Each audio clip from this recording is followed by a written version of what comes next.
thinking Easter's coming quickly, but hopefully you did enjoy your meal today and you had a fun time as you fellowshiped and enjoyed the food. And we're always glad that you're here and you're back, and we're going to hear some important stuff today. And it's one of those things that sometimes I think we overlook, we think it's okay, we try to decide, oh, it's just a little bump, it's just a little mold, it's just a little something different, and we overlook it, and sometimes that can be very dangerous. So I'm glad you're here today to hear Dr. McLeod talk about, skin cancer, and talk about what that means and what that looks like, and when you need to see a doctor. And Dr. McLeod has been serving our community for around 10 years. I almost said 20. I was going to make you older, Dr. McLeod. But he has been serving our community for 10 years, and you might know that he does a lot of different things. So let me say this. If you're having problems with your ears, nose, and throat, you can call him. If you didn't sleep last night like I did, you can call him. But today our focus is going to be on skin cancer and what that looks like and what that means. So with that, let's give Dr. McLeod a warm welcome. All right, guys, we're going to talk about skin lesions and skin cancer today, mainly because of the time of year. Because it's the time of year when people start getting out in the sun and thinking, well, I need to get the tanning bed because I'm going on vacation. And so we're going to talk about why some of that's not a good idea. Because the tanning beds and the sun are equally bad. And people get skin cancer. It is one of the few cancers that's actually increasing in incidence right now. Most kinds of cancer are actually going down these days, which is great.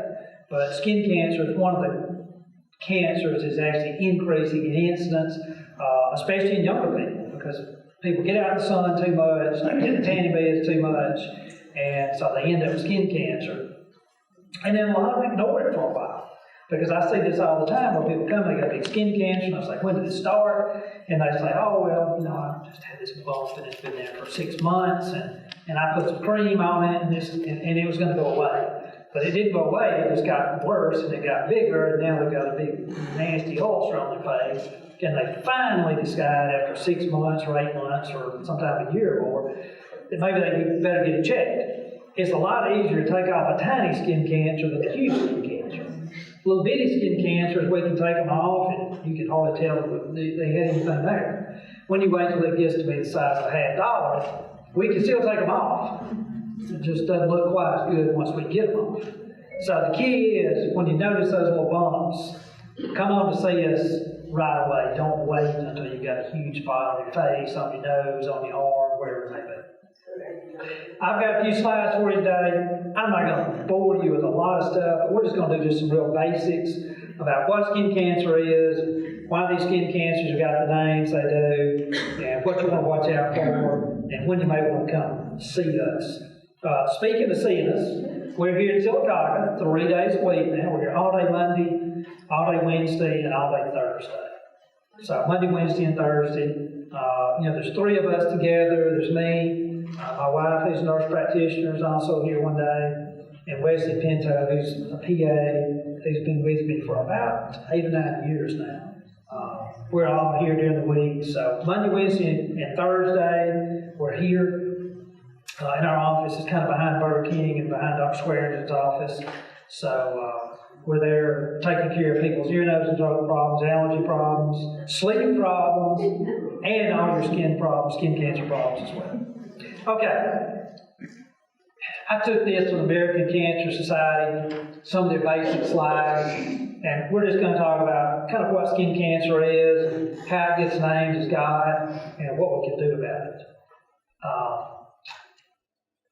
Skin cancer overall is the most common kind of cancer. Basal cell is the most common, squamous cell is second, melanoma is third. Luckily, melanoma is third because it's the really bad one, so we don't want to see much of that.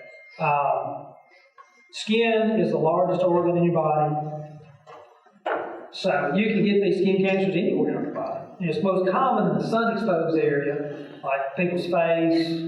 A lot of times I see them because people get on their nose, the top of their ears, their lips, because the sun comes down, that's what it hits first. So we see a lot of them on tips of people's nose. And this just tells you because people sometimes ask about skin cancer, how it gets its name. It gets its name by the layer of skin it came from. You got the squamous cell on the surface, that's where squamous cell cancer starts. The basal cells are kind of the bottom layer of your skin, that's where you get basal cell skin cancer. And then you got the pigmented part of your skin, the melanocytes, and that's where melanoma comes from. That's the bad one we don't want to see. And this just talks about the same kind of thing. Basal, squamous, and melanoma.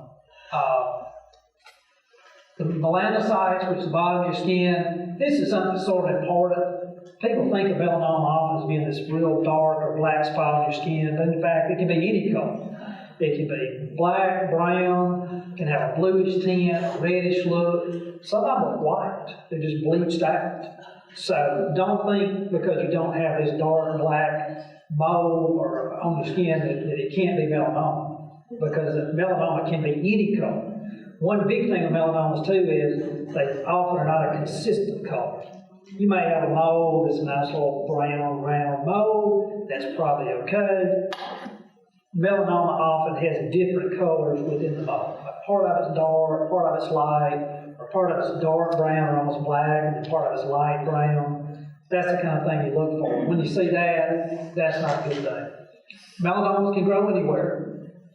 As this tells you here, on the trunk, mid-part body more common in men, legs more common in women, and then anywhere on your face or neck. Luckily, melanoma overall is a lot less common than basal squamous cell, but it's a whole lot worse. The good thing about melanoma is if you catch it early, you can probably fix it. Tiny little melanomas, you remove them, the people are often okay. The people that ignore the melanomas and let them get the deeper part of your skin, that's when they spread, and those are the people that don't do well. So if you see these funny looking spots that you think might even be a melanoma, you want to get them checked. Come see us, your best choice. But if not us, go see somebody and let them look at these spots. Because it's quick and easy to take a little biopsy of these spots and know if you got melanoma or not. So the key to that is don't ignore it. Because when you ignore it and it gets deep, some of these things don't get real big around. Some of them actually kind of grow down and get deep. And those are the ones that are really bad, because once they get deep, that's when they often spread. And once melanoma spreads, that's when you got bad problems. Basal cell, I mentioned earlier, is the most common kind of skin cancer. People get them on their nose frequently, their ears, their hands, their arms, all sun-exposed areas. They don't spread very often. Even when they get larger, it's not common for it to spread. We take those off in the office or an outpatient in Coosa Valley if they're a little bigger. Some of them even freeze off because they're just not a real aggressive kind of cancer. They're real slow growing. As long as you kind of get those taken care of, you should be fine. Again, as just mentioned, if they can come back, but typically you cut them off, people do fine. Squamous cell, next most common type, a little more like basal than melanoma in that you get them removed, people typically do fine. They are a little more common, spread a little more common in basal cell, but it's still not very common. Typically, if you get these things removed, then they're going to be okay. Like I said, a little more aggressive than basal, but still not a bad cancer, typically, as long as you get it taken care of before it gets too big. The cause of skin cancer. Well, we know the big cause. Sun, and then tanning beds. Tanning beds probably aren't as big as they were a few years ago, but they're still around. And I still hear people say, well, I'm going to the beach, so I got to go get in a tanning bed and get my tan started. Well, people sometimes think that tanning beds are somehow better than the sun. Tanning beds are no better than the sun. Anytime you get that UV light on your skin, it's not good for it. A tan is actually your skin's response to the damage that the rays hit. So when you're getting a tan, that's just your skin's response to being damaged somewhat by the sun or by that tanning bed. There are some genetic factors in melanoma, and it does run in some families. That's not a real common thing, but if melanoma is in your family somewhere, you sure better get your skin checked, because it is a lot more common in some families. But that's not the big issue. Sun is certainly the big issue. anything that reduces your immune system can cause or make worse any of the skin cancers. You see some folks who maybe have had some other type of cancer, lung cancer, stomach cancer. They have to have chemo or other treatments. It lowers their immunity, and the skin cancers sort of take off. So if you got some small ones, if anything compromises your immune system, you need to get them taken care of because they can grow rapidly if you have something that suppresses your immune system. Then, like I said, UV light's bad. You know, it doesn't matter if it's a sun or a tan bed or sun lamp or whatever. It causes problems. People, red hair, bad. That's the worst. If you got red hair, your skin is usually going to be the most sensitive. Blonde hair is next. People with darker hair, darker skin are better off. Now, you know, anybody can get skin cancer, but it's the lighter skin certainly have the most problems. Back to melanoma again. If you got family history, that increases your risk, but sun is the big thing. About 1 out of 10 people who have melanoma have somebody else in their family with it. There's some genetic predisposition there. Moles in general don't turn into melanoma, but if you have a lot of moles on your skin, you probably are more likely than somebody else to have melanoma. So if you notice the mole changing, you need to get it seen about. This mentions your immune suppression. You know, that's a big thing. If you have something that suppresses your immune system, or if you have a poor immune system for some reason, then you're more likely to get melanoma. Age, like most things, the older you get, the more likely you are to have it. But it is found in younger people, and the incidence is increasing in younger people. If you're under 30, it is one of the most common kinds of cancer that there is. The basal and squamous cell, that's really related to aging because that's just cumulative sun exposure and sun damage. So the older you get, the more likely you are to have it. Men are more likely than women, and I think that's just because, especially in the past, a lot of people worked outside a lot. So a lot of men got a tremendous amount of sun exposure on their arms, neck, head, and so they were more likely to get it. There are some chemicals that increase your chance of skin cancers, like arsenic. That's not very common anymore, but in some of the industries people used to work in, they didn't get around arsenic. And then also some of the petroleum-based products do increase people's chance of getting skin cancer a little bit. If you've had previous radiation for some other type of cancer, for instance, that does damage the skin and increase your chance of skin cancer. If you've had previous skin cancer, you're just at more risk because the sun hits a lot of spots. So if it causes skin cancer in one spot, it can certainly cause it somewhere else. So just because you get that first one taken off doesn't mean you won't have another one. And then inflammation. Squamous cell particularly arises in inflamed parts of your skin sometimes. Psoriasis, and then some inherited skin conditions. Smokers have more, and then we mentioned the reduced immunity. Here we go. Preventing, the big thing. Stay out of the sun as much as you can. Don't get in the tanning bed.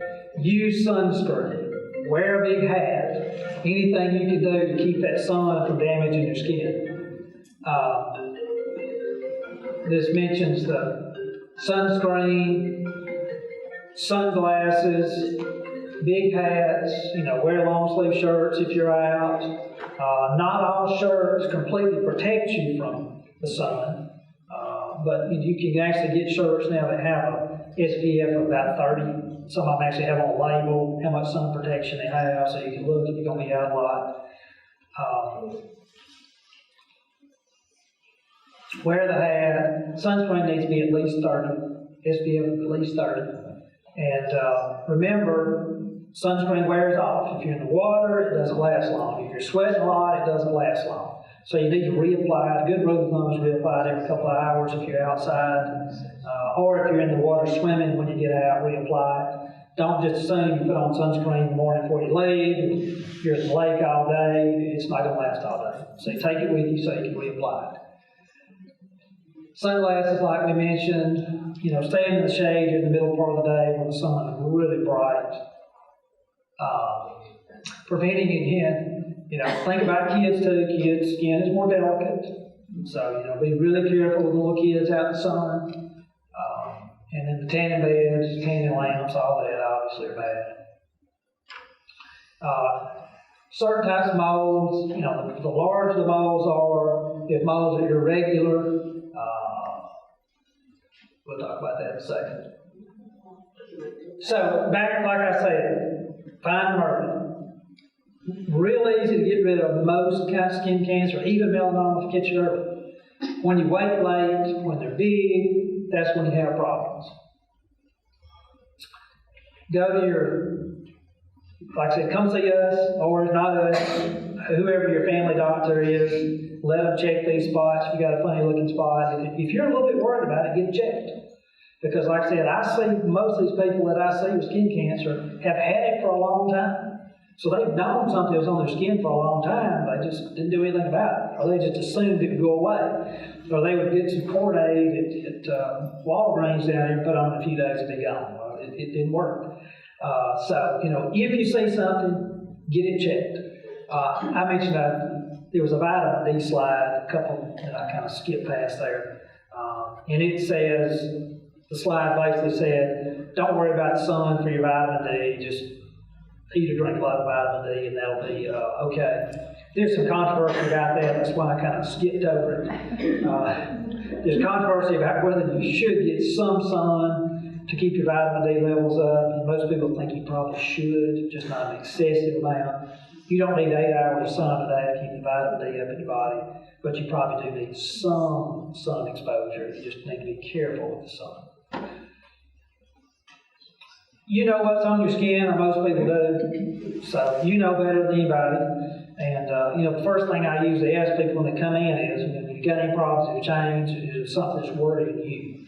Because I can look, or anybody can look, but we don't know what it looked like last month necessarily. So when spots have changed. So a lot of times it's really up to you to bring it to your doctor's attention that, well, hey, I've got this spot right here, and it was half this size last month.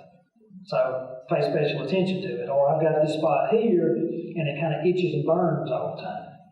So we're going to pay closer attention to it. Sometimes just what we look at, we don't have the frame of reference that you do. You see these spots every day, you know if it's changing. If you tell us, then we're going to pay more attention to it. The warning signs, if it's new, if it's getting bigger, if it's changing, if it was soft, now it's hard, if it's itching, if it's burning, if it's bleeding. And again, any little spot you see that doesn't heal in 3 months. Like I said, people are always telling me, oh, this was just a bug bite, whatever, it's really skin cancer. But they're calling it a bug bite, or they're calling it a scratch. If it's not healing, that says 3 months. I mean, I'd say actually less time than that. Most bug bites don't last 3 months. And if you scratch your skin outside, it's going to heal less than 3 months. So if it's not healing in a reasonable few weeks, then you probably need to come on and get it checked. Let us look at it. Normal molds, like I mentioned, consistent color. It's consistent all over. They're usually flat. They're usually somewhat round. They're not ragged around the edges.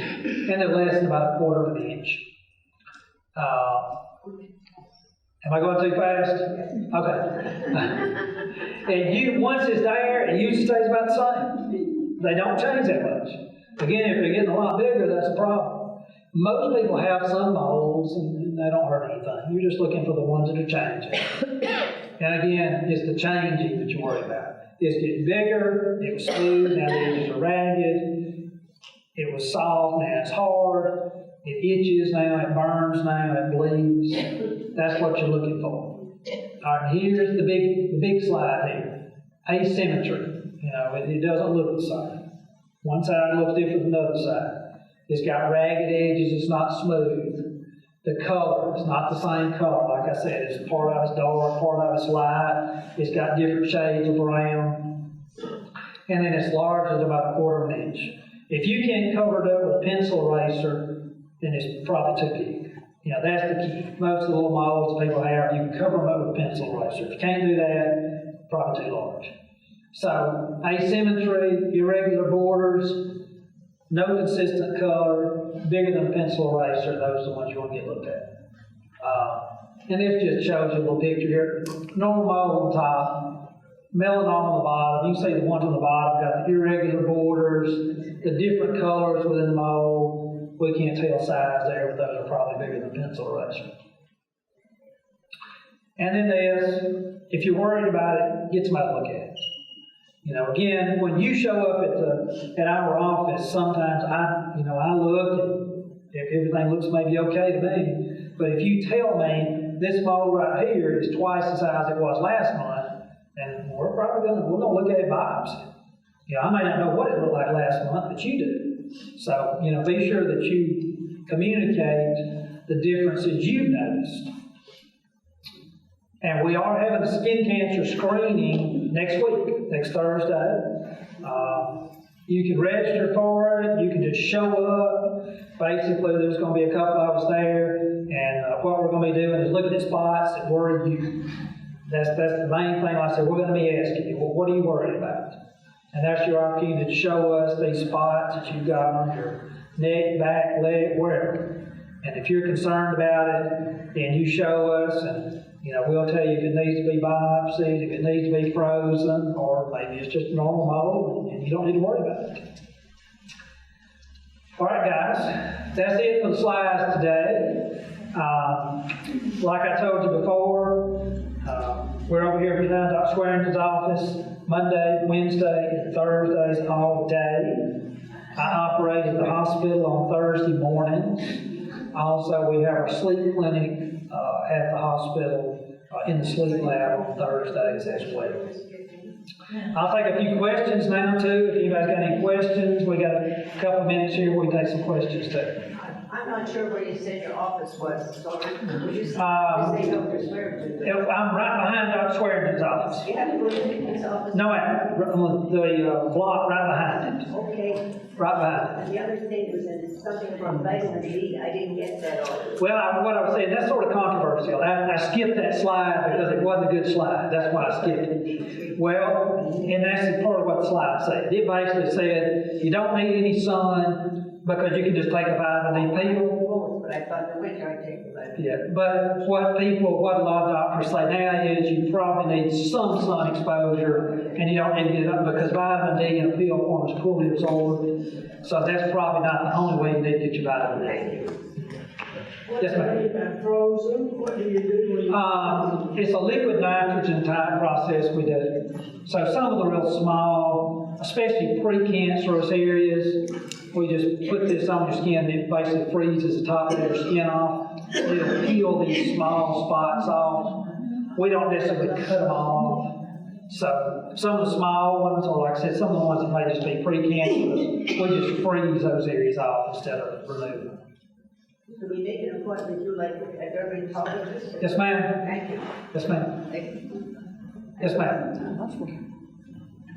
What is dermatitis? I'm sorry. Dermatitis? We do treat that too. What is it? It's just an inflammation on the skin. Dermatitis just means you have some kind of inflammatory process going on in the skin. Yeah. It can occur anywhere. It's face fever? Yeah. Well, we'll be glad to look at it.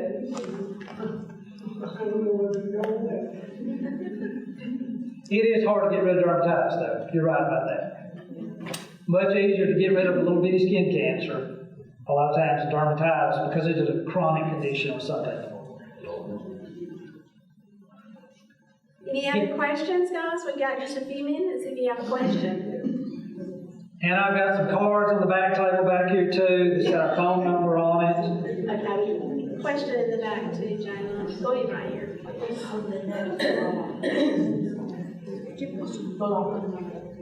I noticed you didn't mention anything about boars in your slide. About Boars cancer. I think it's MOHRS. Oh, you're talking about Mohs surgery? Mohs surgery. Mohs surgery is used occasionally for skin cancers in real sensitive spots, like around the eyes especially. And basically what it is you sequentially remove a cancer, you take a little piece and you look at it, you take another piece and you look at it, and you run out of cancer cells. It depends on where the cancer is whether that's necessary or not. Most don't need it. but a few like around eyelids and places like that do. And we can do the frozen sections, which is what you do with Mohs. Mohs was just a guy's name who came up with this, where you took the cancer out a little bit at a time. We can do that if necessary in sensitive spots. Like I said, around people's eyelids, kind of the most common places done. Have we got another one in the back? Yes, I would love to treat that soon.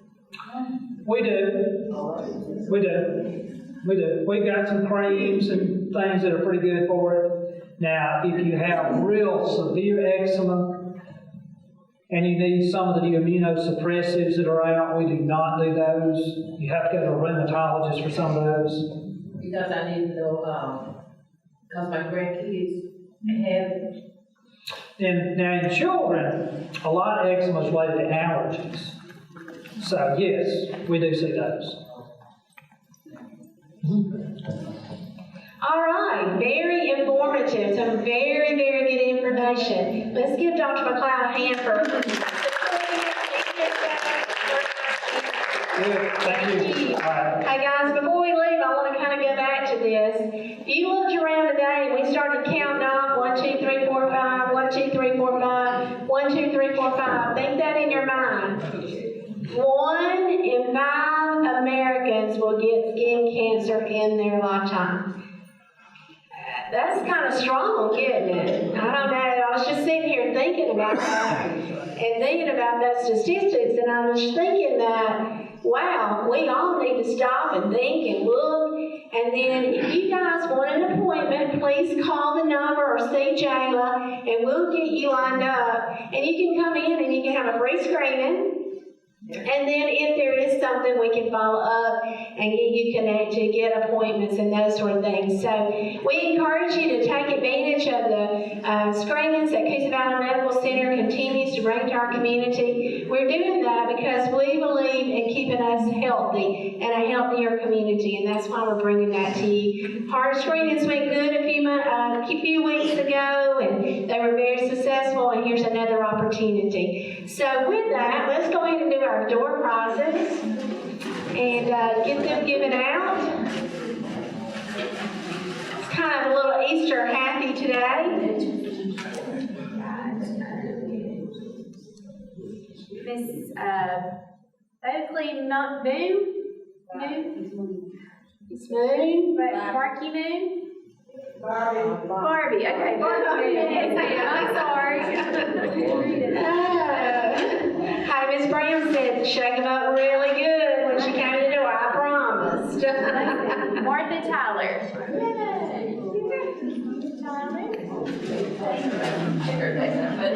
Martha Tyler? I knew it. I was like, oh yes, there we go. Dot Thornton. Okay, Miss Dot's in the back.